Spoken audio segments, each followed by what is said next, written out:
Je trouve pas ça vilain. Qu'est-ce qu'il y aurait de vilain? C'est toi qui es vilain. Faut être vilain soi-même pour trouver tout vilain. Indépendant. Alternatif. Culte. Fou. Rare. Inconnu. Étrange. Inclassable. Provocant. Incompris. Tout l'album a un son très épuré. Il y a un éclat qui montre leur grand professionnalisme. C'est ça qui donne aux chansons la force des tubes.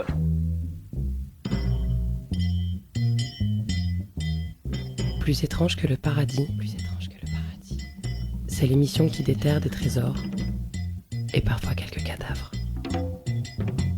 Tu dois jamais critiquer les films. C'est la politique de la maison.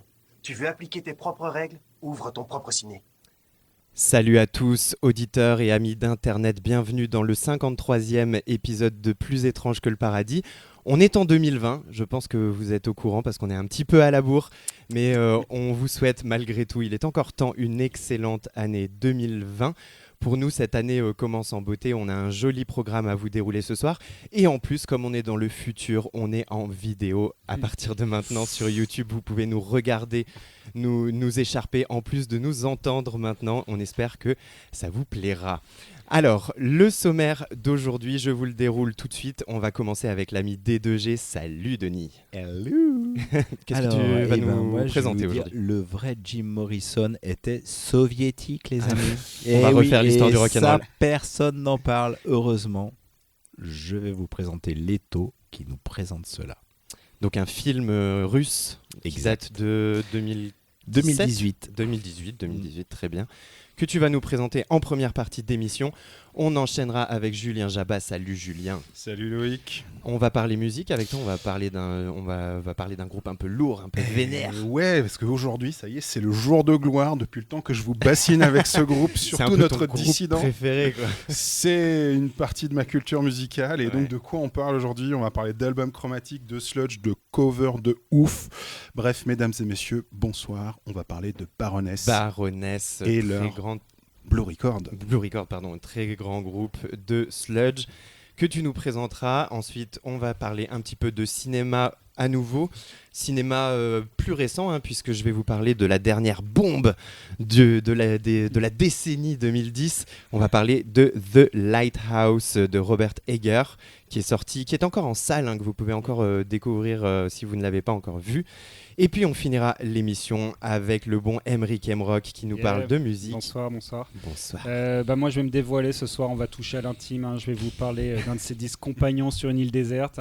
Je vais vous dire 2 mots de l'album Spiderland du groupe Slint. Allez, magnifique. On attaque tout de suite? Denis, tu te lances? C'est parti. À toi. Leto de Kirill Serebrennikov. Je vais prendre l'accent pendant toute la chronique, parce que j'assume jusqu'au bout. Sortez 2018, exact. Réalisateur russe, 50 ans, homme de théâtre, directeur du théâtre dramatique de Moscou. Il a une compagnie qui s'appelle 7e Studio. Il est aussi metteur en scène d'opéra et cinéaste à ses heures perdues. C'est quand même son 10e film. Serebrennikov, il a pris des positions assez radicales contre le régime de Poutine, en soutenant les droits LGBT, en soutenant les minorités, et donc ce qui lui a valu des petites représailles de la part du pouvoir en place. Et la technique actuelle pour les représailles, c'est gars, t'as détourné de l'argent, donc tu vas aller en tôle. Donc ils l'ont attaqué sur soi-disant des pièces qu'il n'avait pas qu'il n'avait pas faites alors qu'il avait perçu des fonds. Des pièces qu'il a fait en 2012 et qui tournent encore, mais visiblement celui qui a été chargé de l'accusation n'a pas bien regardé la politique culturelle qui se mettait en place. Mais notre bon Serebrennikov, il était assigné en résidence depuis 2017. Il ne pouvait plus sortir de chez lui et il a fini la fin du tournage de Leto en donnant des instructions via son avocat. Donc c'est comme ça que ça pouvait marcher. Ensuite on lui a amené tous les rushs et il a fait le montage tout seul, c'est lui. Le film est sorti, présenté à Cannes et lui était retenu bien sûr en Russie. Donc ça s'est arrangé fin 2019 où maintenant il peut plus ou moins voyager, il a le droit de sortir, mais il est regardé comme le lait sur le feu par le pouvoir et à la moindre encartade, on lui retrouve un autre truc pour l'empêcher de parler, on va dire. Donc l'histoire, 1981 à Leningrad, dans l'émergence des groupes rock. Alors il faut savoir qu'en URSS, de 80 à 85, il y a eu l'acceptation du rock'n'roll. À partir de 85, c'était fini. Tous les groupes ont été en tôle, c'était terminé, et c'était plus dans le plan quinquennal, ça marchait plus. En 85, ça n'existait plus. Voilà, ça n'existait plus, le rock n'existait plus. Donc on suit Victor Tsoi, futur leader de Kino et futur Jim Morrison soviétique. Donc c'est vraiment une figure de la musique rock soviétique. Et on suit ses débuts. Il est parrainé par Mike Naumenko, surnommé le Bob Dylan de Leningrad. Pas mal, ça vous pose un homme quand même. Donc leader d'un groupe qui a marqué son temps qui s'appelait Zoo Park, et Natalia, sa femme Naumenko, qui est l'épouse de Mike. Et là, on a un petit triangle amoureux chez les rockers dans l'URSS sous Brejnev, et c'est assez savoureux. Donc c'est un film dense qui peut être appréhendé de multiples manières. Alors je pourrais parler de la magnifique histoire d'amour et d'amitié, de la naissance du rock soviétique avec les rock clubs de Leningrad, les scènes où le commissaire politique lit les textes qui vont être diffusés et qui censurent, des apprentis rockers qui s'échangent des petits carnets où sont traduits les textes de Bowie et de Lou Reed, la larme à l'œil. C'est assez magnifique. Je pourrais parler aussi de la réalisation fluide, du noir et blanc sublime. Je pourrais disserter longuement sur Septic, le personnage improbable qui n'existe que pour le spectateur et ses regards caméra. Mais non, je vais juste vous parler de cette incroyable sensation de liberté que l'on ressent quand on regarde Leto. Donc le scénariste de Leto, Mikhail Idov, le dit clairement: nous voulions que le spectateur ressorte avec le sentiment qu'une liberté intérieure est toujours possible, même si la liberté extérieure est impossible. Le film s'appuie sur les mémoires de Natalia Naumenko, donc la femme d'un des protagonistes et qu'on voit aussi dans le film, mais c'est un récit totalement fantasmé par le scénariste et le réalisateur. Ce qui leur a valu d'être sévèrement attaqués à la sortie du film en Russie, parce que ceux qui ont vécu cette période d'émergence du rock disent « mais non, ça s'est pas du tout passé comme ça, c'est n'importe quoi, ça ressemble pas à ce qu'on a vécu ». Ils ont fantasmé l'arrivée du rock en URSS à l'époque.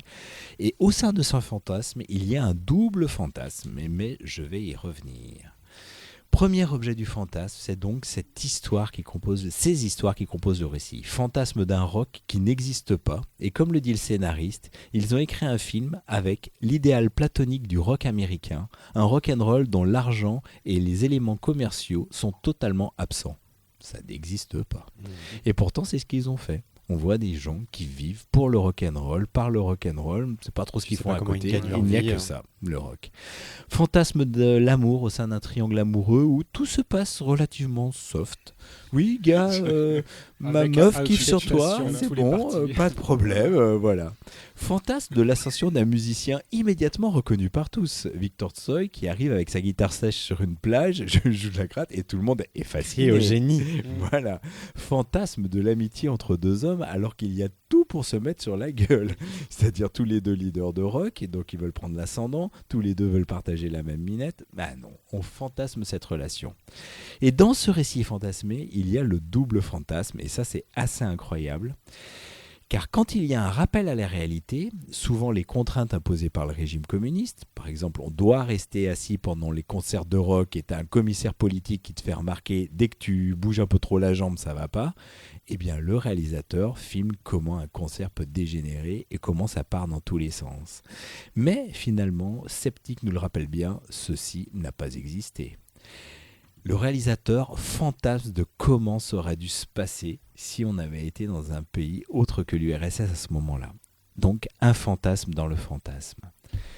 Donc pour moi, c'est pour ça que Leto, en tout cas pour moi, m'a donné cet incroyable sentiment de liberté. Et avec Leto, on peut se questionner, mais qu'est-ce que la liberté, mes amis ? Est-ce que la liberté peut exister en dehors d'un objet fantasmé ? N'est-ce pas ? L'homme est-il libre ? Alors maintenant, vous prenez votre copie double et vous avez 2 heures. Très bien, merci Denis.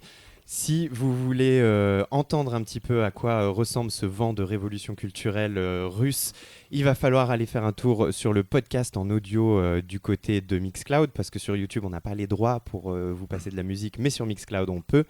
Donc voilà, on s'écoute tout de suite le morceau de Kino dont je serais bien incapable de dire le titre. Et c'est le premier morceau du premier album de Kino, celui qui est enregistré dans la scène de studio. Magnifique, on s'écoute ça.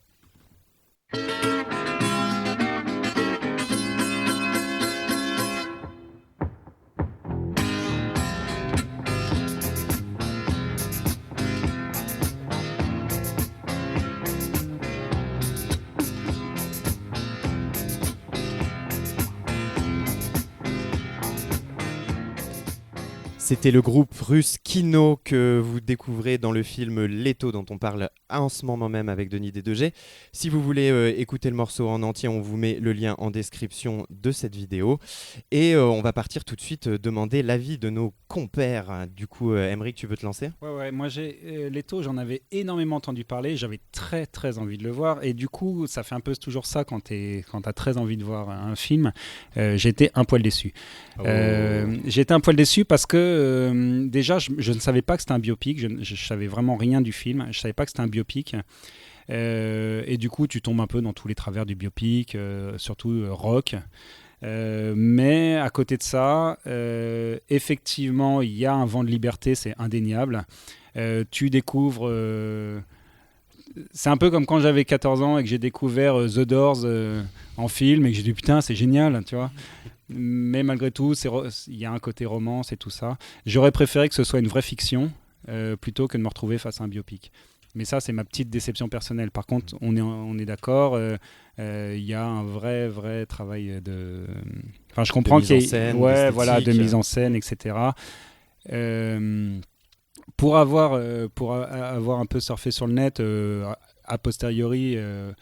je suis tombé sur une interview qui était assez intéressante où un mec disait que c'était en fait le film, il a une grosse part de son succès due aux censures politiques qu'il y a eu et forcément ça a pesé dans la balance.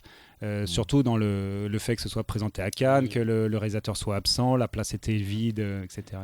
Ouais, mais justement aussi le fait de parler d'un phénomène culturel des années 80 aujourd'hui au cinéma, c'est aussi pour parler des problématiques de censure qui existent toujours en Russie et dans un pays soviétique. Donc, en fait, c'est logique finalement que son succès soit lié aussi à ce contexte. Bien sûr, mais alors du coup, si il a choisi de défier la censure. Si toute la partie, on va dire, censure des années 80 dans le film est fantasmée ou n'est pas le reflet de la réalité. C'est pas le reflet, justement, non. Et ce que je disais, c'est qu'il y a des parties qui sont vraiment...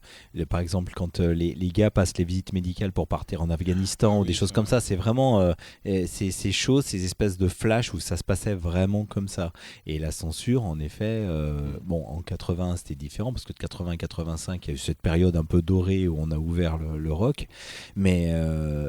c'est vraiment un hasard cette histoire de censure, c'est-à-dire que personne n'avait prévu que Srebrenikov se retrouve accusé par le Kremlin. Même Poutine a dit mais quelle bande d'abrutis, parce que pour lui ce mec il voit rien. Donc voilà, simplement c'est une espèce de fonctionnaire zélé qui l'a pris dans le nez pour une raison on ne sait pas laquelle et qui a lancé toute l'affaire sur lui. Mais c'est vrai que ça a fait une pub alors que c'était pas du tout prévu. Et l'acteur donc Teo Yo, qui fait Victor Stoy, qui enfin avait un rôle alors que lui il n'arrivait pas à avoir de rôle depuis des années. C'est un gars qui est allemand et coréen en même temps, qui a tourné aux États-Unis, enfin voilà, qui a un physique très particulier d'ailleurs. Ouais, il a un physique particulier qui est un peu ressemblant quand même vraiment à Victor Stoy. Il y a vraiment quelque chose. Et lui, quand il a vu le réalisateur partir avec le FSB et ne plus pouvoir tourner, il s'est dit mais c'est mort ma carrière, mais jamais j'arrive à faire quelque chose de ma vie, c'est pas possible quoi. Et puis après ils ont trouvé ce truc qu'en effet il pouvait communiquer avec tout le monde avec son avocat. Juste pour dire, après il a mis en scène tout un opéra en Allemagne. Je me rappelle plus et donc en étant enfermé chez lui avec des échanges de vidéos via son avocat pour mettre en scène l'opéra. Et il paraît que c'était remarquable. Non mais je vais quand même pondérer ma critique. J'ai trouvé que c'était un très bon film et je trouve que musicalement les parties rock elles sont vraiment hyper efficaces, c'est-à-dire qu'elles accrochent l'oreille d'une force de ouf, quoi. Et je suis pas allé réécouter la BO derrière parce que je suis resté un peu sur ma première impression, mais vraiment c'était très bon, quoi. Moi je les ai trouvées un peu trop nombreuses. Juste la partie musicale prend parfois un peu trop le dessus sur une histoire qui devient du coup un petit peu rushée par un moment. Mais ça n'enlève rien au fait que le film est top, hein. On est sur du détail. Mais ouais, il y avait un petit peu trop de parties musicales à des moments où c'était pas nécessaire. Mais c'est marrant ce que tu disais tout à l'heure par rapport au fantasme et tout, parce que moi je l'ai pas pris vraiment comme ça, j'ai pris les choses un peu premier degré, et j'y ai vu un peu, tu vois, l'âme slave, cette espèce de pragmatisme du mec qui voit avec bienveillance le fait que sa femme veuille coucher avec un autre mec et qu'un gars lui prenne sa place et tout. Enfin, il y a tout un truc aussi sur la résignation, le fait qu'ils savent qu'ils vont jamais devenir des rockstars, les Bob Dylan ou les Bowie qu'ils idolâtrent. Enfin, tu vois, ils sont quand même. À un moment, il a une phrase, Mike, qui est hyper forte, où en gros, quelqu'un lui suggère d'envoyer des enregistrements en Occident, enfin aux États-Unis, pour qu'ils percent à l'international. Et lui, il refuse un petit peu ça et il explique qu'il sera toujours il vaut mieux être un crapaud, enfin il vaut mieux être le roi des crapauds en gros, plutôt que d'essayer d'aller jouer dans la cour des grands, quoi. Il a aussi conscience de ce qu'il est et ça c'est assez touchant dans ce personnage qui joue la rockstar, qui joue le mec désinvolte et qui se met en scène tout le long. D'un coup il devient hyper humain et puis hyper humble. Oui, hyper humble. Et ouais, mais au final, il n'avait pas non plus la volonté de percer, je pense, parce qu'il préfère produire son pote que se produire lui-même. Mais en fait, le rapport entre ces deux-là... C'est vrai, hein, le rapport entre ces deux-là, c'est vraiment Mike qui a lancé Victor. Il y a vraiment quelque chose à ce niveau-là. Parce que Mike, c'est aussi le rocker qui accepte de jouer le jeu de l'État, enfin de la censure. Et il s'édulcore, il fait exprès de faire des chansons qui racontent pas grand chose, voilà, et il s'assure un petit peu la notoriété et il s'assure aussi d'être bien vu au niveau des organes de censure, alors qu'en dessous de lui t'as un espèce de petit chien fou qui est plus dans une démarche très louride, très je m'en fous de tout et peu importe, je produis mon art et je m'en fous de faire des ventes avec, et lui il a une forme d'admiration aussi pour ce gamin là. Carrément. Et leur relation est finalement assez plus complexe que je l'attendais au départ du film et assez cool à découvrir. Et juste pour revenir, donc moi je l'avais vu à la sortie et j'avais été subjugué par ce film. C'était l'année où étaient sortis Les Garçons Sauvages, qui nous avaient tous retournés et on se disait, mais enfin en tout cas moi je me disais, mais qu'est-ce que je vais voir maintenant qui va me foutre une claque? Parce que c'est vrai que tu te dis, là t'as été loin, comment tu vas faire? Et puis Leto est arrivé et moi j'ai trouvé ça remarquable. De le revoir après, ça m'a permis d'avoir une autre approche et d'arriver sur ce que je disais sur cette histoire de liberté, double fantasme, enfin ce que je vous expliquais tout à l'heure.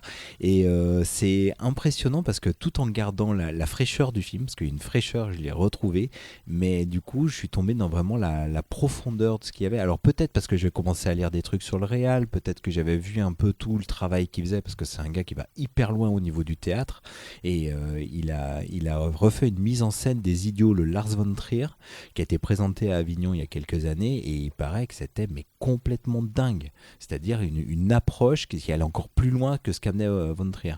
Donc voilà, et peut-être en lisant tout ça, je suis rentré dans une autre approche vis-à-vis de ce film. T'as adhéré à sa démarche. Ouais, et aller sur les strates qu'il a mis, je pense, petit à petit pour arriver à faire ça. On va passer la parole à Julien. Oui. Il me semble, c'était au Festival d'Avignon de l'année dernière, justement, il avait été invité, il n'avait pas pu venir. Peut-être. Je crois, parce que justement, c'était encore le moment où il était assigné à résidence. Et non, moi, justement, je rebondis un petit peu sur le fait que tu parles de fraîcheur comme ça. En fait, ça m'étonne que tu n'aies pas parlé du titre en lui-même, en fait. L'été. Voilà. Et qui est hyper important. En effet, j'en ai pas parlé parce qu'après, on rentre dans quelque chose. L'été, donc dans l'endroit où ça se passe, c'est une période extrêmement courte et que tout le monde veut profiter de cette période-là. C'est-à-dire comment ça devient très dense et très intense à ce moment-là. Puis c'est aussi la notion d'éphémère, quoi. C'est ça justement, et c'est un truc qui va se finir. C'est ça, ils en profitent justement. C'est ça que j'ai trouvé assez beau. Tu vois une chronique d'un été russe punk, quoi, je dirais rock punk, quoi. Et moi, je trouve que le choix du noir et blanc est vraiment bien fait parce que ça imprègne le film dans une époque où tu sens évidemment que bon bah voilà, comme tu disais, c'est l'ouverture au rock, mais tu sens que voilà la perestroïka et la glasnost sont pas très loin, mais il y a des agents du KGB dans la salle qui sont là pour te dire non mais t'as le droit d'applaudir quand c'est permis, t'as pas le droit non plus de manifester ton affection en public, puis la culture c'est pas un truc qui doit t'amener du plaisir, hein, t'inquiète pas. Et c'est vrai que le choix du noir et blanc est assez bon dans ce sens. Et moi, ce qui m'a vraiment touché, c'est ce personnage qui pop c'est pas comment tu m'as dit, il s'appelle Sceptique. Sceptique, je voulais l'appeler Epic. Il est dingue. C'est un espèce de chat de Schrödinger du punk qui vient et qui t'amène je veux dire, la réalité B, le scénario B de ce qui a pu se passer, et qui avait un petit peu genre à Wiley Colati qui te dit non, ceci n'est pas arrivé. Et ça donne vraiment une dimension poétique au film, je trouve. C'est beau, quoi. Ouais, et il permet de prendre de la distance par rapport au film, c'est-à-dire Sceptique, on le voit, on sait pas trop ce qu'il fait, et la première intervention qu'il fait, il se pointe devant Victor Stoy, il regarde son visage et il regarde la caméra en disant non mais il lui ressemble même pas. Et il se casse. Et voilà, et c'est dingue, quoi. Alors juste un truc, ça rappelle l'approche qu'avait eu Spielberg. Alors c'est dingue de faire un parallèle entre Leto et Spielberg, mais Spielberg quand il a fait Tintin, où on voit le portrait de Tintin comme on le connaît, et puis on voit que c'est Hergé qui dessine, et en disant moi je vous vois comme ça. Et voilà, donc Hergé l'a vu comme ça, et une maintenant mise en on voit le abîme Tintin d'un personnage réel c'est dans la génial, fiction. quoi. Voilà. Parfait. Bah écoutez, si vous avez vu Leto, si vous avez envie de partager votre point de vue, si vous n'êtes pas du tout d'accord avec le choix de Denis, dites-le nous en commentaire sur Facebook et sur les réseaux sociaux, tout ça. Nous, on va passer à notre deuxième sujet musique avec Julien. Et oui, donc notre chronique démarre dans les années 90 à Lexington, dans l'État de Géorgie, aux États-Unis. Une bande de 4 copains chevelus que sont Summer Welsh, Tim Lewis, Alan Blickel et John Baisley se trouvent des atomes crochus et une passion commune pour le rock. Et ils forment un premier groupe, formation double guitare, basse, batterie, chant. Leur groupe, Johnny Welfare and the Paycheck. Comment voilà, Johnny Welfare and the Paycheck. C'était prometteur, ça. Exactement, et du coup, sans que je demande quoi que ce soit, Google Trad me propose Johnny Aide Sociale et le chèque de paye. Et moi, je traduirais plus librement par Johnny Lacaf et les allocs. Donc, si tu m'écoutes Google Trad, écoute, paie-toi des cours de contextualisation. Donc on va revenir en géographie, pas en géographie mais en Géorgie, où nos 4 amis ont bougé pour la ville de Savannah, et ils se recherchent entre le rock, le grunge, le sludge et ils créent le stoner, groupe et le stoner, voilà, et du coup en 2003 ils créent Baroness. En parallèle des répètes et des gigs locaux, le chanteur et guitariste John Baisley laisse libre cours à son second talent. Il dessine et s'inspire librement d'Alphonse Mucha et de l'Art Nouveau. Et en parallèle des artworks qu'il crée pour le groupe, il crée des pochettes d'albums pour d'autres groupes comme Genghis Throne, de Red Chord ou encore Daughters. Et 2 autres groupes qui sont signés chez Relapse, que sont Kilesa et Peak Destroyer. Donc ce sera le petit coup de pouce qui leur permettra d'accélérer leur carrière et surtout de pouvoir signer chez Relapse. Et donc en 2007, ils signent un premier album, de Red Album. Voilà. C'est le baptême du feu pour eux et c'est un succès critique et commercial. 2009, le groupe se retrouve à nouveau en studio pour le Blue Record et là, c'est la consécration. 2010-2011, ils enchaînent le Coachella et diverses tournées avec Isis, Deftones et Mastodon, et la tournée océanique de Metallica dont ils assurent la première partie. 2012, ce sera une année un petit peu charnière pour le groupe, pour 2 points. Tout d'abord parce qu'ils sortent leur 3e opus, qui est le Yellow and Green, qui marque une évolution dans la direction musicale du groupe. Vous avez bien compris que chaque album porte une couleur. C'était ça le truc chromatique. C'était ça la chromatique. et par contre, 2012, c'est aussi une année qui a marqué, qui est un petit peu teintée de choses un peu plus tristes, c'est qu'ils sont victimes d'un accident de bus lors de leur tournée outre-Manche. Leur bus chute de plus de 10 mètres d'un viaduc près de Bath. Donc la conséquence directe, c'est que ils sont tous plus ou moins blessés à des degrés différents. Et ils n'ont plus de bus. Et ils n'ont plus de bus aussi, justement, c'est ça le problème. Mais ce qui est encore plus compliqué, c'est que du coup, ça signe le départ du batteur historique Alan Blickel et du gars qui venait juste d'arriver à la guitare, qui est Matt Madioni. Le groupe va exorciser le drame et, contre toute attente, se remettre en scène quelques mois après ce trauma. Et les premières dates étaient vraiment en prise d'émotion. Moi, du coup, j'ai eu la chance de les voir à cette période-là, en 2013, au Grand Mix de Tourcoing, et la salle était transcendée, quoi. 2013, c'est aussi l'année, en fait, où le Blue Record est un petit peu classé au Panthéon. Alors bon, c'est le LA Weekly qui le classe, mais il est classé dans les 20 meilleurs albums de tous les temps. Donc c'est plutôt pas trop mal. Il n'y a pas beaucoup de jeunes groupes émergents dans ces classements généralement. Avec 2 albums seulement. Ils ont revu leur classement depuis Je crois que les autres, la mauvaise foi, c'est un peu plus tard. Laisse finir. Les autres albums qui sont rentrés, c'est des albums de Baroness aussi. Et donc 2015, donc leur nouvel album, voilà, un autre tournant parce qu'ils voulaient vraiment exorciser tout ça, montrer qu'ils étaient encore vivants et surtout que leur fibre créatrice était toujours là, donc ils sortent le Purple Album. Et c'est surtout aussi l'arrivée d'une chanteuse et guitariste qui est Gina Gleason. Et il y a aussi après en 2018 encore un autre tournant qu'il va avoir au niveau du groupe, c'est qu'en fait le batteur va devoir s'éloigner du groupe pendant un moment et ils vont devoir repenser toute la composition de leurs chansons sans batteur. Et le Hellfest de 2018 sera témoin de ce virage. Et si je me plante pas, voilà, il me semble bien que tu y étais, espèce de petit vénard, parce que moi j'ai dû me contenter de la retransmission sur Arte TV. Après on arrive 2019. Le Grey and Gold, voilà, dernier album, et qui, selon John Beasley, annonce un petit peu la fin du cycle kaléidoscopique. Mais bon, là du coup, retour en 2009. Ce soir-là, un des soirs de 2009, je suis chauffeur désigné dans le cadre d'une soirée. Je conduis la Panda bleue de mon pote Pilou qui est bassiste pour Stabwound. Et je découvre cet album qui vient de sortir et là c'est la claque. Le Blue Record, c'est une balade dans l'univers du sludge. Ta vie a basculé. Ma vie a basculé mais pas dans un ravin. Tu vois, donc c'est déjà mon truc. Et donc qu'est-ce que je découvre ? Je découvre une balade rythmée de bons gros riffs de métal, de lignes de basse impeccables et implacables. Des chevauchées rythmiques, de là des passages bucoliques, une composition orchestrée par la voix rauque et mélodieuse de John Beasley. Le tout se lie et forme une boucle. La structure de l'album rappelle certains morceaux d'anthologie, mais jamais trop placés dans ce cadre-là.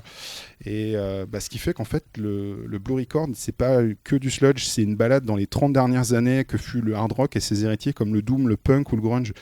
Et une sorte de symbiose musicale, je dirais, de ce que tout le genre a une meilleure à offrir. Donc dans l'album, on peut retrouver des influences, par exemple, de Led Zepp dans les solos qu'on va voir sur Horse Called Golgotha. Dans War, Wisdom and Rhyme, c'est pas sans rappeler le sludge des débuts avec Kyuss, avec Ogeechee Hymnal. Je trouve qu'on flirte aussi avec le Metallica. Jake Leg, beaucoup plus épique. Après, je trouve qu'on a aussi, ça rappelle aussi un autre groupe de James Holmes, c'est Queen of the Stone Age avec Jake Leg. Après, voilà, on peut continuer encore. Et je trouve qu'aussi, un des points, c'est Sweet Eskers, c'est pas sans rappeler non plus qui les a, et je dirais un petit peu un souffle chaud comme celui d'un dragon, tu vois. Donc ça, c'est très imagé. On est sur un album cousu main avec des interludes et des changements d'atmosphère sonore. Ça peut désarçonner, mais on a bien un bel héritage musical et on sent un début où ils veulent s'affranchir des styles qu'ils ont empruntés, en fait. Et ça débouche sur des éruptions de voix comme des décharges d'adrénaline, je trouve. Donc, voilà. Magnifique. Un petit extrait ? Eh oui, donc moi j'aurais bien aimé vous faire découvrir Baroness de la même manière que je l'ai découvert, mais bon, on n'a pas la Punto. La Panda bleue de Pilou n'est plus, et bon, avec tout le matériel, ça va être compliqué. Et moi, du coup, j'ai découvert l'album avec, je trouve ce qui est la pépite de l'album, c'est la diptyque entre Still That Sleep the Eye, et c'est une montée en puissance, et après le feu d'artifice qui est Swollen and Halos. Mais bon, ça fait un 5e de l'album. Je pense que pour une introduction, là, c'est plus une introduction. On va peut-être revoir un petit auditeurs. peu, voilà, exactement. Et je vous propose de découvrir une bonne basse grondante, bien grondante comme il faut, et laissez-vous imprégner du timbre de voix de John Beasley avec A Horse Called Golgotha. Allez, on s'écoute ça tout de suite. C'est Baroness.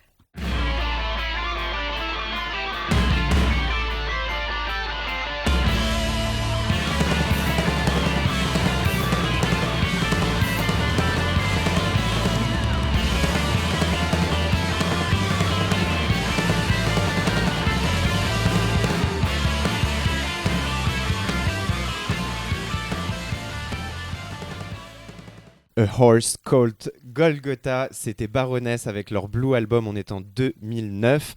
Et il est temps de faire un petit tour de table pour savoir ce que tes compères, Julien, ont pensé de cette découverte. Il y en a ici qui n'étaient pas très familiers avec le style de Baroness. Et on va en parler tout de suite avec eux. Denis, tu trépignes.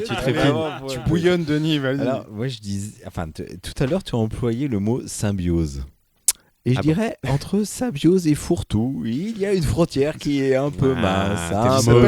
La frontière s'appelle Baroness pour toi. Voilà. Non, quand c'est fait avec talent, c'est de la symbiose. Oui, peut-être, je sais pas. Alors c'est vrai que moi c'est un style où je suis peu familier. Voilà. Après, des fois, j'ai pu avoir des découvertes exceptionnelles. On peut Orange Pazuzu qui est différent, bien évidemment. Mais c'est encore une histoire de couleur. Voilà, exactement, exactement, c'est une histoire de couleur. Non, j'ai été un peu déstabilisé. J'ai l'impression qu'il y a une multitude d'influences, comme tu as décrit, et que des fois la sauce ne prend pas. Voilà. En tout cas, pour moi, des fois la sauce ne prend pas. Tout en reconnaissant le travail qui est fait sur le son, qui est vraiment impressionnant. Et alors, j'ai oublié de noter le nom du 3 ou 4e morceau, qui est une espèce de ballade très soft. Et derrière, il y a une prod avec des montées de son tout bizarres. Enfin, vraiment, on sent la volonté, on sent ce qu'il en est.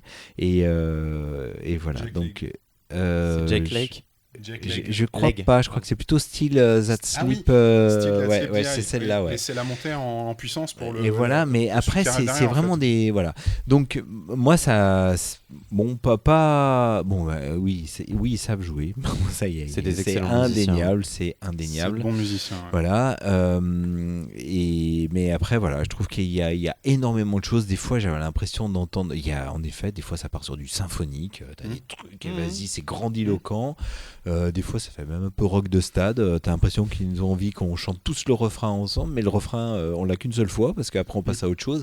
Voilà, bon.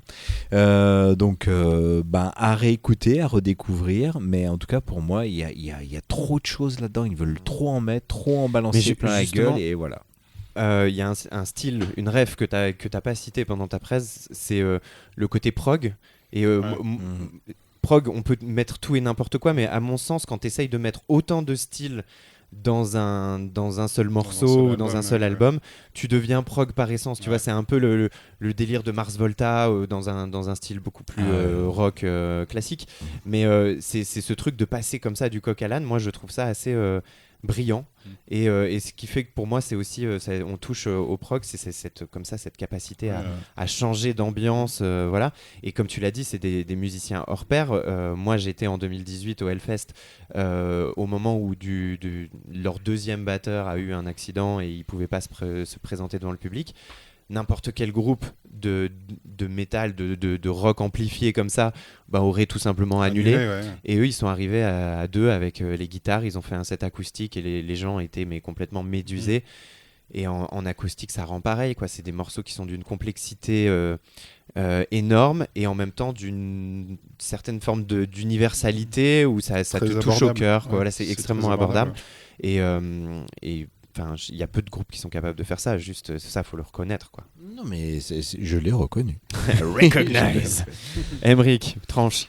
Non, moi je vais rien trancher du tout parce que alors là, franchement, je crois que c'est la première fois que j'écoute un album. Alors, moi, j'ai un grand fourre-tout qui s'appelle le métal. J'ai découvert ce soir le terme sludge.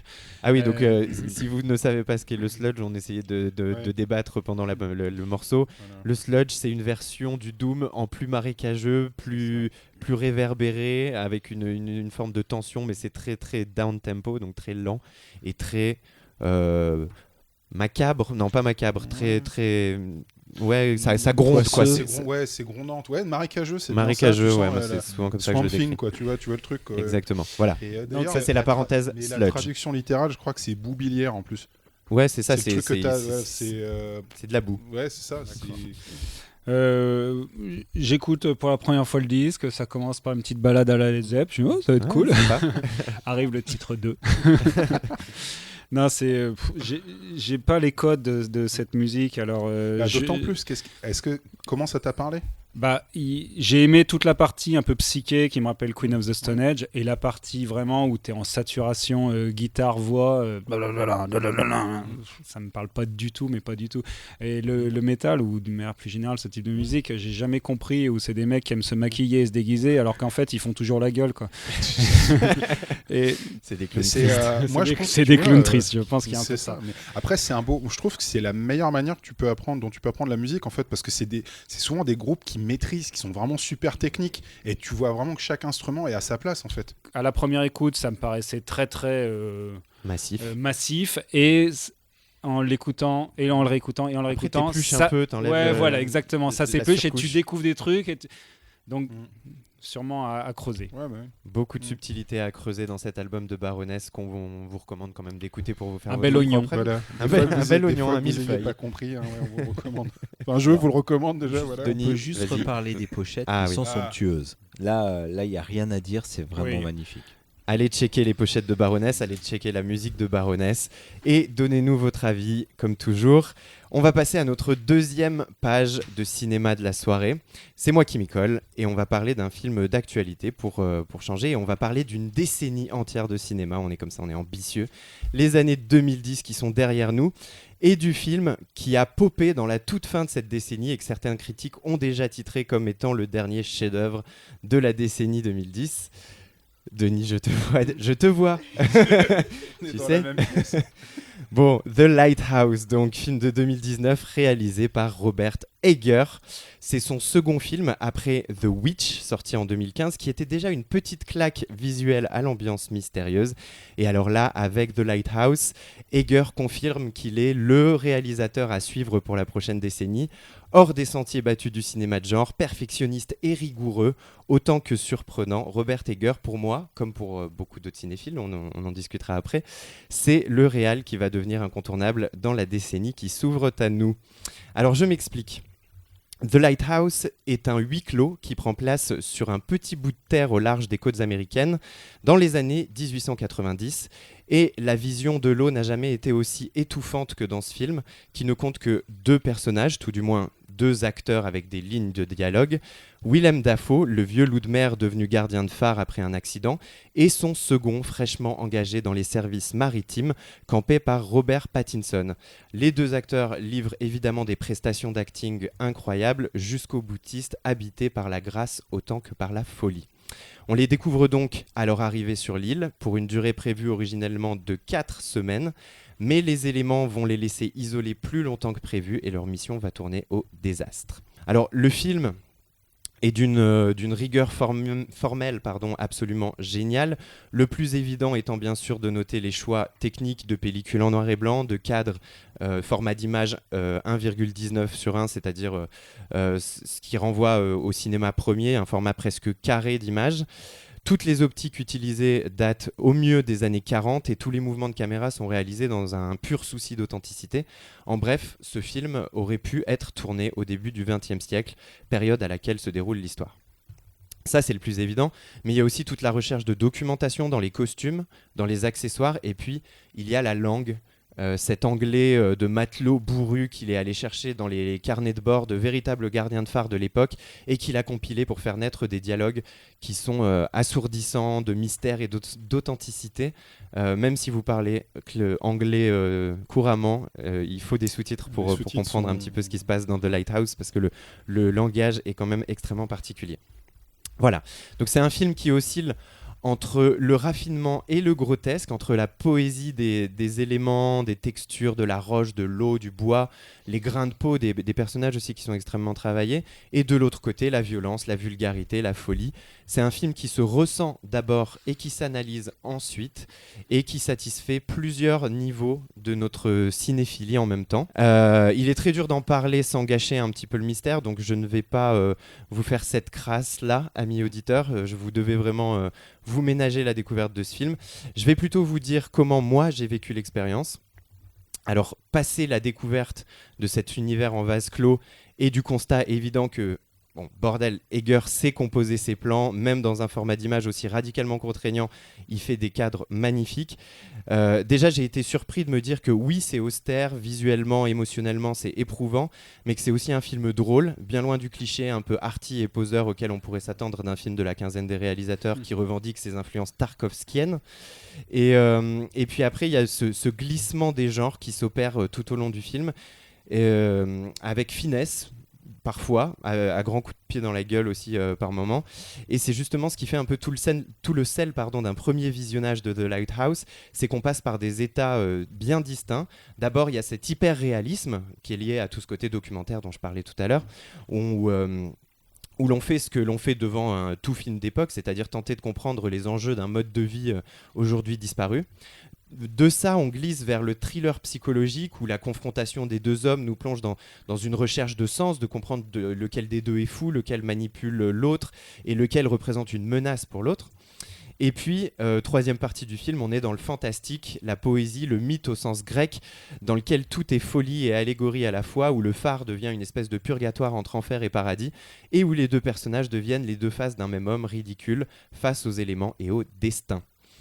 Donc voilà le film dont je souhaitais vous parler, ce dernier chef-d'œuvre des années 2010.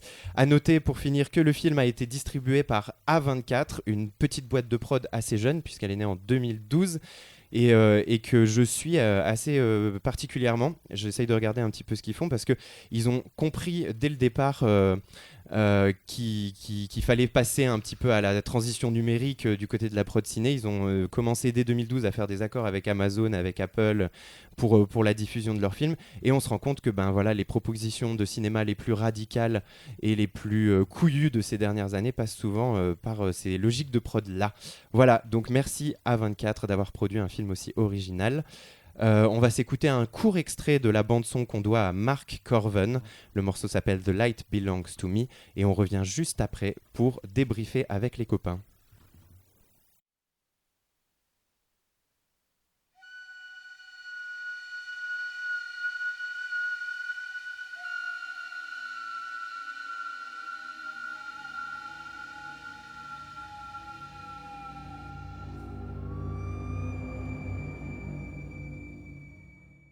Et voilà, Mark Corven qui signe la BO de The Lighthouse. Je pourrais m'étendre aussi sur le sound design, sur la musique du film, parce qu'évidemment, il y a de la recherche de ce côté-là, mais je vais plutôt vous laisser parler, les copains. Qui veut attaquer ? Oui, allez, écoute, Julien. Moi, j'ai trouvé déjà effectivement que le format collait bien. C'est vrai que tu l'as vraiment très bien présenté. Je pensais qu'on était sur du 4 tiers, mais en fait, non, on est sur du 1,19. C'est vraiment le format des années 1920. Et je trouve c'est vrai que ça couplé au noir et blanc, ça accentue et ça sublime l'image. Enfin, il y a la photo, c'est vrai que tu l'as assez bien dépeint, mais elle est sublime, quoi. Enfin, tu peux pas le nier. Huis clos, il fait effet, mais Pattinson, il est plus que crédible, mais vraiment, il tient vraiment tête à. Acteur, moi, je me l'imaginais pas aussi bon. Incroyable, Pattinson. Oui. Non, mais pour moi, la dernière fois que je l'avais vu, c'était dans Map to the Stars, quoi. C'était déjà pas mal, mais là, vraiment, tenir quasiment tête à Willem Dafoe pendant 2 heures, t'y crois, il est bon en plus, c'est ça. Quoi. Franchement, moi, ça a été une super découverte là-dessus. Et moi, disons que la construction du film, moi, je la vois bien un peu en trois étapes aussi, quoi, où tu te demandes, Pattinson, ce qu'il est, comment ça se passe. S'il flirte pas aussi un petit peu, tu vois, tu sais pas trop ce qu'il fait. La deuxième, où tu te dis que Dafoe, il est pas si clair que ça non plus, tu comprends pas trop. Puis tu vois qu'à la fin, la troisième étape, c'est. Mais là, je l'ai un peu intellectualisé, mais en gros, c'est au début, on y croit. Après, on se demande lequel des deux est fou. Et à la fin, tu te dis tout le monde est fou. Et tu te dis quoi, ils sont tous les deux unis dans leur délire. C'est fait de gnôle, de flatulence, de charbon et d'autres chimères maritimes. Quoi. J'adore un film arty comme ça qui commence sur une bonne blague de paix, sur un bon gros prout. Mais j'y ai pas cru, j'y ai pas cru du tout, quoi. Au début, je me dis mais c'est un paix qu'on vient d'entendre. T'es sérieux? Je trouve que ça détend l'atmosphère. Mais c'est ça, et justement ça te met bien aussi dans l'époque de dire les gars, c'était juste ça. C'est des marins, quoi. C'était des marins. Puis ce que tu dis effectivement, et ce que tu as dit sur la recherche au niveau du vocabulaire, on ne peut plus juste, parce que même si tu as un anglais, même si tu as un bon anglais, moi je sais que j'ai un ami qui est britannique et qui a vu le film et il m'a dit il a pas tout compris. Heureusement qu'il y avait les sous-titres, quoi. Même en français, du coup il avait compris avec les sous-titres en français. Hey lads. D'ailleurs j'ai adoré quand tu m'as demandé t'es bon en anglais. Sinon je te trouve les sous-titres. Parce que j'avoue que même moi je me débrouille en anglais, c'était compliqué sur certains points, quoi. Surtout Dafoe, mais il est mais t'y crois, quoi. Tu te dis pourquoi c'est pas lui à la place du Captain Igloo sur les bas sur les bâtonnets de poisson, quoi. Ouais, mais en plus c'est pas un film de marin, parce qu'un marin il est sur un bateau, quoi. Ouais. C'est ça, c'est d'autant plus encore pire, c'est des marins frustrés. C'est du marin frustré. Moi je trouve que ce qui est vraiment hyper intéressant, c'est que c'est pas un film qui fait vieux, c'est un film, on te dit il a été tourné en 1940, t'y crois à donf, quoi. Et malgré ça, malgré on va dire la crasse de l'image. T'as des noirs et blancs qui sont magnifiques, quoi. Ça m'a fait souvent penser à Sébastien Salgado en termes de photographe. D'ailleurs, Expo à Lyon qui arrive. Et si vous êtes à Lyon, allez voir l'expo. Et vraiment, d'un point de vue formel, le film, ne serait-ce que ça, il faut le regarder. On savait que Willem Dafoe pouvait faire peur. Pattinson qui fait flipper comme ça, c'est une grande nouveauté, quoi. Non, un très bon film. Voilà, un très beau film. J'ai vraiment pas envie de trop en parler, si ce n'est que c'est vrai. Faut vraiment le voir. Faut vraiment le voir. C'est un très bon film. Et alors, il reste Denis, notre petit troll personnel. Pas un troll du tout, voyons. Alors, réalisateur The Witch, j'avais beaucoup aimé ce film. J'avais trouvé qu'il y a une ambiance de dingue. Pattinson, que j'aime beaucoup, qu'on peut voir dans les films qu'on a cités, et il accepte les seconds rôles dans Lost City of Z, où il va chercher les rôles qui lui plaisent. Donc moi, je trouve cet acteur remarquable. Défaut, je pense que inattaquable. Il a aucun c'est défaut. Clair. Donc en gros, moi j'étais en avant-première en septembre. Je l'ai vu, le film, il passait au Zola et voilà, et ça l'a pas fait. Et c'est terrible, ça l'a pas fait du tout. Et quand tu dis, oui, on pouvait craindre un film Arty et Poseur, j'ai vu un film Arty et Poseur. En tout cas, moi, je l'ai vécu comme ça. Mais non. Mais oui, mais un traitement des ambiances horrifiques, tu vois, cette déliquescence. Tu peux pas dire que c'est un film Poseur. Quand tu dis que ça l'a, ça l'a pas fait. Évidemment, les 20 premières minutes, j'étais dedans et tout, et petit à petit, ça s'est délité. Il y avait des choses, ça passait pas. Il y avait plein de bon. On s'en reste là parce que je vais pas parler du scénar et tout, mais ça l'a pas fait et je suis sorti avec un truc, oui, il y avait de l'ambition, oui, il y avait des choses, mais moi j'étais pas dedans. Donc, il faut que je revoie, clairement, parce que tu t'étais contenté de la première, ton premier visionnage. Je l'ai vu au ciné, bien, je regarde bien et j'en ai bien parlé. En plus, j'avais traîné. Mais t'aurais dû le remater pour l'émission. Et je l'ai pas rematé pour l'émission, j'ai pas pu le remater pour l'émission et tout. Et voilà, mais c'était il y a 3 mois les potes, doucement. Et voilà. Et donc, je sais pas, j'ai l'impression que ça tournait en rond au bout d'un moment, qu'il n'y avait pas de propos, il n'avait rien à apporter et qu'il utilisait ses acteurs parce que ses acteurs, ils envoient du lourd, quoi. Donc moi, j'ai vraiment eu cette impression. Tout dans le film est au service de cette déliquescence dont on parlait tout à l'heure. Et s'il y a des scènes qui se ressemblent, c'est bien que ça a du sens. C'est parce que les mecs tournent en rond sur leur île. Ils tournent en rond dans cet espace qui est contraint physiquement, quoi. Et même eux, dans leur rapport, par contre, c'est justement ça. C'est que d'une scène à l'autre qui est identique à la base, qui est cette espèce, on les retrouve souvent au dîner, il y a un élément qui va changer petit à petit, c'est que Pattinson va accepter de boire de l'alcool avec Dafoe, et petit à petit les rapports vont comme ça évoluer, par d'abord de l'amitié et ensuite une confrontation violente, quoi. J'entends, mais moi j'ai vraiment eu l'impression que le réal au bout d'un moment s'en est remis aux acteurs et qu'il a oublié l'histoire qu'il voulait raconter. Non. Voilà. Mais si, je l'ai vécu comme ça, et je dis pas, voilà, je passé à côté de quelque chose, c'est dommage. Et je vais y retourner en bonnes conditions, et voilà, parce que je veux le revoir en bonnes conditions, et pour le moment on l'a pas, on l'attrape à des endroits à droite à gauche, il faut aller vraiment le revoir au ciné.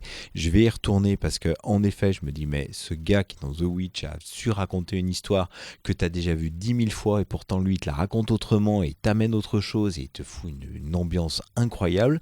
Je me dis, j'ai peut-être loupé quelque chose, mais à l'instant T, quand je parle de ce film, le voir au ciné avec toute l'attente que j'avais, mais j'ai l'impression d'être passé, en tout cas que voilà, ça l'a pas fait. Si vous voulez de la maestria, pardon, moi je ne saurais que vous recommander ce film qui est absolument techniquement impeccable, qui est d'une beauté incroyable et qui est en plus riche. On pourrait croire que 2 personnages coincés sur une île, ça pourrait manquer de suspense, de tension, de dramatique. C'est la première fois que je vois un film en noir et blanc comme ça. Toi, le traitement du noir et blanc, moi, c'est vraiment le truc déjà qui m'a emmené par la main d'entrée. C'est du Nosferatu, quoi. C'est incroyable, quoi. Allez, on s'arrête là parce que sinon je pourrais crier les louanges toute la soirée. Mais on va finir dernière ligne droite et dernier sujet avec toi, Aymeric. Yes. Tu vas tout de suite nous présenter Slint. Yeah, man. Salut Pierre. C'est pas du reggae. En 1991, donc à la sortie de Spiderland de Slint, Steve Albini, producteur de tout ce que compte le rock underground US, disait « C'est un disque incroyable et personne encore capable d'être ému par la musique rock ne devrait le manquer. Dans 10 ans, ce sera un point de repère et vous devrez alors vous battre pour en acheter une copie, alors foncez. » Bon, il s'est un peu trompé, mais non, on le trouve encore. On le trouve encore. Personne ne s'est battu pour acheter une copie. Belle Tout le monde a acheté Maronès. Pardon. Excuse-toi si on nous Excuse-moi, je t'en prie, vas-y. Donc, c'était une belle déclaration d'amour, en tout cas par une star des studios, que le flair amena à produire des groupes comme Nirvana, Pixies, PJ Harvey, Speedy Blank Perror, et il y en a bien d'autres. Voilà. Il part alors du second album d'un groupe de gamins à peine majeurs du Kentucky, pour qui il avait produit le premier album, mais n'a pas été réembauché pour le deuxième. En 91, alors qu'explose à la face du monde la bombe Nevermind, la jeunesse s'engouffre dans le grunge. Pourtant, un petit groupe d'obédience punk rock va lui aussi inventer un nouveau genre qui sera populaire 10 ans plus tard, le post-rock. Lors de leurs premiers efforts, c'est un groupe qui ne se prend pas au sérieux, dont le nom est celui du poisson-chat du batteur et donne au titre de leurs chansons les prénoms des membres de leur famille. Il en sera autrement pour Spiderland. D'abord, ils changent de producteur et choisissent Brian Paulson, réputé pour les enregistrements en prise live and direct. Ensuite, ils passent sur le label Touch & Go, ce qui leur met une petite pression quand même supplémentaire. Et enfin, ils décident de revoir leur style musical. David Pajot, le guitariste, qui est encore le seul au jour d'aujourd'hui qui est musicien, professionnel, déconstruit son style, tandis que Brian McMahon, donc le chanteur, renversé par une voiture un an avant l'enregistrement, va remonter en écrivant ses textes. C'est un spécial accident de voiture. Voilà, c'est ça, c'est le truc à thème. Donc il revoit remonter à contre-coup le contre-coup d'Angoisse de mort. À tel point que lorsqu'une connaissance du groupe trouva les paroles manuscrites d'une des chansons, elle les confondit avec une lettre de suicide. Et il y a de quoi parfois. Il y a de quoi, ouais, tout à fait. Leur musique ne se référence à rien de connu à l'époque et pourrait être rapprochée par la construction au jazz. Les 6 plages que compose le disque oscillent entre 5 et 8 minutes et sont une variation entre le calme et la rage, entre le murmure et le cri. Là où les autres groupes de l'époque surenchérissent dans les effets de production, ils choisissent de disséquer leur musique pour ne garder que l'essence et laissent une grande place au silence. L'album, enregistré quasiment dans le noir, sera achevé en 4 jours et à sa sortie se vendra à 5000 exemplaires. Et on peut les comparer au Velvet Underground qui, malgré le peu de succès commercial, a créé une ondulation qui n'a cessé de se propager, influençant des quantités de groupes tels que Mogwai ou Sigur Rós. Il y va fort. Non, je le pense vraiment. Juste après l'enregistrement, le chanteur sera déclaré dépressif et quittera l'aventure, ce qui fait que le groupe a splitté avant la sortie de l'album et les figera à leur zénith, évitant les compromis qui accompagnent le succès. Il n'y a donc pas eu de tournée, pas de promotion, pas d'informations sur le groupe, Internet n'étant pas encore là à l'époque, ce qui a créé un grand mystère autour de ce monument qui est devenu Spiderland. Je pèse mes mots. Petite anecdote pour finir, c'est Will Oldman, plus connu sous le nom de Bonnie Prince Billy, un ami d'enfance du Kentucky qui a pris la célèbre photo de couverture où on les voit tous les 4 dans un fleuve. Très bien. Très bien. Est-ce que toi aussi tu as découvert l'album dans la panda de Pilou ?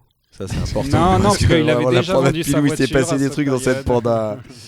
On s'écoute un petit morceau avant de ouais, moi je vous propose qu'on écoute Good Morning Captain, donc qui est le dernier titre de l'album et qui a été pour ma part la porte d'entrée à l'univers de Slint, découvert sur la BO du film Kids. On est en 91, c'est Slint.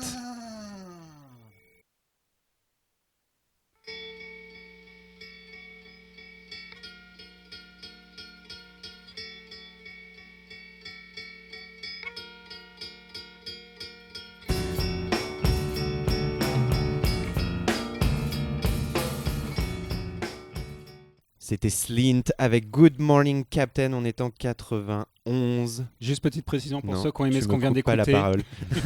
Le morceau dure encore 3 ou 4 minutes. Ben oui, tu sais bien qu'on il y a est obligé toute de l'explosion après, donc allez l'écouter. On vous a laissé un petit peu sur votre faim, mais c'est le but aussi. On ménage le suspense. C'est un teasing. Alors, qui se lance ? Julien à nouveau ?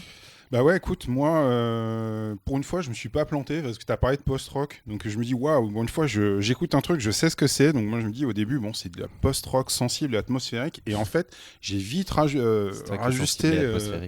Voilà, moi j'ai rajusté mon oreille parce que je me suis dit, ça faisait longtemps que j'avais pas éprouvé ça en écoutant un disque. J'ai ressenti ce qu'on pouvait avoir de mal-être et de tentative de catharsis que tu as à l'adolescence. Là, on dépasse le teen angst et on touche les tréfonds du spleen, tu vois, là, à ce niveau-là. Moi, je trouve que t'as des voix à vif et même tu sens que les mecs, c'est des écorchés de la vie, quoi. T'as les rythmes qui sont lancinants et sans être oppressants. Moi, ça m'a aussi rappelé un groupe dont tu nous avais parlé, qui était le groupe de Nick Talbot, avec Gravenhurst. Et j'ai eu ce même sentiment, mais en beaucoup plus accentué. Et je trouve que c'est pas un album qui te plaît ou qui te déplaît, c'est l'album que tu vis, en fait. Moi, ma chanson préférée de l'album, c'est Washer. Ouais, mais c'est peut-être une des plus mélodiques. Pour moi, la claque. Et c'est pour ça que je me suis dit, ça me parle un petit peu. Et quand tu as parlé de Kids, je me dis, mais c'est bien sûr. Mais c'était ça. Et vraiment, voilà, l'album, il se vit. Voilà, moi, je le décris comme ça. Ça a ouvert la brèche du post-rock et ça a aussi ouvert un peu toute la brèche du spoken word, de tous ces groupes alternatifs. Ça existait déjà avant, évidemment, mais ce punk spoken word des années 90-2000, des groupes comme Listener et tout. Et j'ai eu beaucoup de mal, moi, aux premières écoutes, puisque je connaissais l'album, ça fait un certain nombre d'années. Et au début, ce côté spoken word me déplaisait. Et puis je m'y suis fait comme tout, et en fait on est allé voir Oiseau Tempête en concert plusieurs fois ces dernières années. Ça fait partie des groupes qu'on suit en ce moment. Clairement, pour moi, des groupes comme ça tiennent un petit peu de Slint aussi. Je ne sais pas si tu rejoins ça. Et donc effectivement, Julien le disait, il y a des morceaux beaucoup plus rageux, plus mélodiques aussi, comme Washer, et qui marchent de ouf, quoi. Qui marche de manière beaucoup plus immédiate. Donc c'est aussi ça qui est bon dans cet album-là, c'est le slow burn, quoi. Il y a des morceaux qui te prennent tout de suite, il y en a pas tout de suite, mais il faudra attendre, mais ça viendra à un moment. Et en tout cas, chaque écoute, ça se consume un petit peu, quoi. Mais tu dis qu'ils étaient des ados. Enfin là, du coup, moi je connaissais rien du groupe, mais ouais, moi j'ai ressenti le truc, mais tu vois, même sans rien. Moi ça m'a bluffé. Donc, Et ils ont tous arrêté la musique sauf un. Denis. Donc moi j'en ai beaucoup donc, entendu je viens parler de troller. Mais non, c'est de la merde. Arrêtez. Donc dans les discussions que tu peux avoir avec des gens qui aiment la musique, toujours à un moment tu arrives à Slint, et moi toujours à un moment j'arrivais non, je connais pas. Quoi ? Tu connais pas ? Et là d'un coup tu es plus crédible. Donc merci, grâce à l'émission je l'ai découvert. Non mais c'est monstrueux. Clairement, c'est un truc de. Il a aimé quelque chose. Mais non, mais c'est pas une question d'aimer quelque chose. Mais arrêtez un peu, quand même. Non, mais ce qui est incroyable, 91, t'écoutes, dedans, t'as déjà tout le début de Tortoise dans cet album, et c'était 5 ans avant. Alors que moi j'étais resté à Tortoise, ils ont amené plein de choses. Non, il y avait déjà quelque chose avant 5 ans. C'est incroyable, c'est vraiment incroyable. Je trouve que tout est une intelligence, tout est bon, c'est dingue. Donc en effet, c'est un album majeur, mais vraiment là je dis et je l'ai découvert grâce à toi. J'en ai beaucoup entendu parler, je l'avais jamais écouté, mais voilà, et c'est génial. C'est absolument génial. Il n'y a rien acheté. Tout est intelligent. Je trouve que tout est bien foutu. Donc, moi, c'est un album que je sais que là, j'en ai pour 10 ans à l'écouter facilement. Non, mais en revenant régulièrement, parce que c'est, comme tu dis, on est sur de l'émotion. C'est-à-dire que on n'est pas des matheux à faire de la musique. On doit faire de la musique parce qu'il faut faire du mat rock. C'est pas ça. C'est que la musique qui est sortie de nous à l'instant T, ça ressemble à ça. Point barre. Et les mecs qui te montrent ça ressemble. Et derrière, en effet, ça a influencé. On y est encore sous les influences de ce qu'ont balancé ces mecs-là. Et c'est vrai, quand j'ai écouté, j'avais plus l'échelle de temps un peu ce qui s'était passé après. Je reviens surtout sur Tortoise parce que pour moi, c'était vraiment un album. Premier qui est sorti, pour moi, il avait influencé plein de choses. Et en vérité, je reviens 5 ans avant, les mecs, ils avaient sorti ça, quoi. Et donc, je pense que c'est un album. Quand tu parles du Velvet, on est sur quelque chose comme ça, c'est-à-dire des gars qui à un moment balancent un son, balancent une manière de faire des morceaux que personne écoute, mais que les musiciens écoutent et vont s'en inspirer pour aller plus loin. Je trouve, c'était pas juste pour les faire mousser en disant le Velvet, c'est que le Velvet, c'était un flop total à l'époque où c'est sorti. C'est la même histoire. C'est la même histoire. Après, Ouais. Donc pour moi, c'est vraiment un truc. Et ça me fait plaisir de réécouter parce que je connais un peu bien cette scène. Voilà, et ça, j'étais passé à côté de cet album. Et ça me fait plaisir de réécouter ça et de voir que c'est encore ultra crédible aujourd'hui. Ça n'a pas bougé. Ouais. Ça n'a pas bougé. On peut pas dire ça vieillit, ça n'a pas vieilli. Ça n'a pas bougé. Et voilà. Donc une immense découverte. Enfin, je suis super content d'être tombé sur un truc comme ça. Voilà, ça me fait énormément plaisir. Si vous voulez être crédible en société quand vous parlez de musique, si vous voulez découvrir l'album qui a façonné 20 ans de rock, qui a façonné le post-rock, le spoken word et tous ces styles-là, allez écouter l'album de Slint, Merde, j'ai pas le nom. Spiderland, pardon, merci beaucoup. C'est la fin de notre émission. On se retrouve dans 3 semaines à peu près pour l'émission 54. D'ici là, on vous souhaite de faire de belles découvertes musicales et cinématographiques et on vous dit ciao les copains, salut à tous. Ciao, balla. Bonne année. À tout bientôt.